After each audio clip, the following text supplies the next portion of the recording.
Unasema two term ukiwa pande gani ya Kenya? Unasema kazi bila break ukiwa county gani? Kuna ile kazi naona imefanyika pale Homa Bay County. Kazi safi sana. Hizi ofisi za new county commissioner zenye zimetengenezwa. Umeziona ama hata una copy? Hebu ziangalia hapa juu niambie.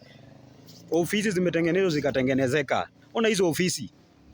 Sasa watu ya Homa Bay mambo yenu itakuwa pale. Sasa mnaenda pale mnahudumiwa. Hizo ni new county commissioner office.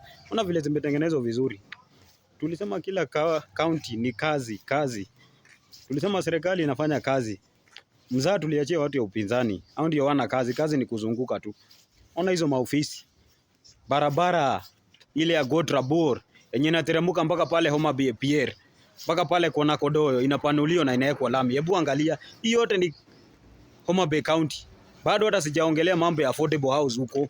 Kazi ni mingi huku inafanyika. Na hii yote inafanywa na serikali ya Kenya Kwanza. Just 3 years, ona kazi vile imefanyika vizuri. What about now 10 years? Ukiona kazi kama unasema kazi bila break, kume bila break. Ama namna gani wangwana?